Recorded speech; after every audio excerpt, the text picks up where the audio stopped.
Assalamualaikum warahmatullahi wabarakatuh. Nama saya Fathia, absen 9 dari kelas 11 MIPA 1. Saya akan menjelaskan dampak pendudukan Jepang di Indonesia. Tidak banyak yang tahu dampak positif pendudukan Jepang di Indonesia. Di antaranya yang pertama ada melarang penggunaan bahasa Belanda dan memperbolehkan bahasa Indonesia sebagai bahasa pengantar. Yang kedua, diperbolehkannya bahasa Indonesia untuk menjadi bahasa komunikasi nasional dan menyebabkan bahasa Indonesia mengukuhkan diri sebagai bahasa nasional. Yang ketiga, dibentuknya Badan Persiapan BPU-PKI dan PPKI. Dengan munculnya Badan Persiapan ini, muncullah ide Pancasila. Yang keempat, Jepang mendukung semangat anti Belanda sehingga mau tak mau ikut mendukung semangat nasionalisme Indonesia. Antara lain menolak pengaruh-pengaruh Belanda, misalnya perubahan nama Batavia menjadi Jakarta. Lalu selain ada dampak positif dari bidang politik, ada juga negatifnya dari bidang politik tersebut. Yang pertama, ada dilarangnya kegiatan politik dan dibubarkannya organisasi politik yang ada. Yang kedua, dilarangnya segala jenis rapat dan kegiatan politik. Lalu yang kedua ada dari bidang ekonomi. Dampak positif dari bidang ekonomi yang pertama ada dalam bidang ekonomi didirikannya KUMYAI, yaitu koperasi yang bertujuan untuk kepentingan bersama. Yang kedua, diperkenalkan suatu sistem baru bagi pertanian, yaitu line system atau sistem pengaturan bercocok tanam secara efisien yang bertujuan untuk meningkatkan produksi pangan. Adapun dampak negatif dari bidang ekonomi yang pertama, Jepang mengeksploitasi DSDA dan SDM untuk kepentingan perang. Yang kedua, Jepang mengambil secara paksa makanan, pakaian, dan pembekalan lainnya dari rakyat Indonesia tanpa kompensasi. Yang ketiga, terjadinya inflasi dan krisis ekonomi yang sangat menyengsarakan rakyat. Lalu yang ketiga ada dari bidang sosial. Dampak positif dari bidang sosial yang pertama ada mulai berkembangnya tradisi kerja bakti massal melalui Kinro Hoshi.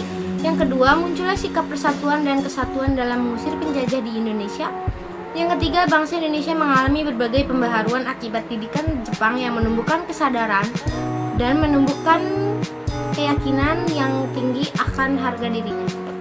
Dampak negatif dari bidang sosial yang pertama adanya praktik pembudakan wanita atau Yugun Ianfu. Banyak wanita muda Indonesia yang digunakan sebagai wanita penghibur bagi perang Jepang. Yang kedua, kegiatan rumusan yang menyengsarakan dan kemiskinan rakyat.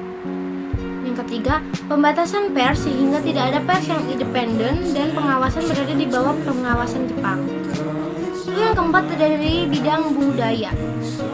Dampak positif dari bidang budaya yang pertama ada Jepang mendirikan Keimin Bunkashi Doso atau Pusat Kebudayaan tanggal 1 April 1943 di Jakarta. Fungsi lembaga ini mewadahi aktivitas kebudayaan Indonesia. Yang kedua, ada pembentukan Persatuan Aktris Film Indonesia atau Persafi yang bertujuan untuk mendorong aktris-aktris profesional dan amatir Indonesia untuk bereksperimen dengan mengubah lakon terjemahan bahasa asing ke bahasa Indonesia. Yang kelima ada dari bidang pendidikan. Dampak positifnya yang pertama ada dalam pendidikan diperkenalkannya sistem Nippon sentris dan diperkenalkannya kegiatan upacara dalam sekolah. Yang kedua, mendirikan sekolah seperti SD 6 tahun, SLTP atau SMP selama 9 tahun, dan SLTA atau SMA. Dalam bidang pendidikan ada pula dampak negatifnya. Yang pertama, ada banyak guru-guru yang dipekerjakan sebagai pejabat pada masa itu yang menyebabkan kemunduran standar pendidikan secara tajam. Yang terakhir ada dari bidang birokrasi dan militer. Dampak positifnya yang pertama ada Jepang memberikan pelatihan militer semi-militernya kepada pemuda Indonesia dan mempersenjatai pemuda demi keperluan perang Jepang, seperti mengikut sertakan pemuda ke organisasi Keibodan, Heiho Suishintai dan sebagainya. Yang kedua, ada peninggalan peralatan militer dan infrastruktur perang milik Jepang yang dapat digunakan untuk modal untuk mempertahankan kemerdekaan.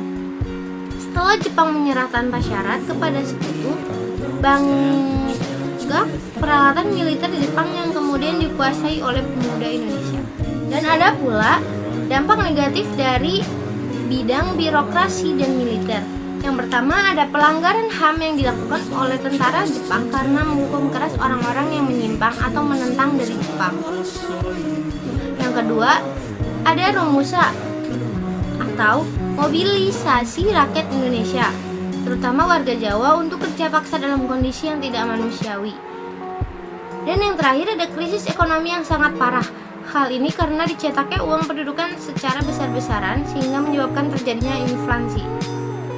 Sekian dari saya, kurang lebihnya mohon maaf. Wassalamualaikum warahmatullahi wabarakatuh.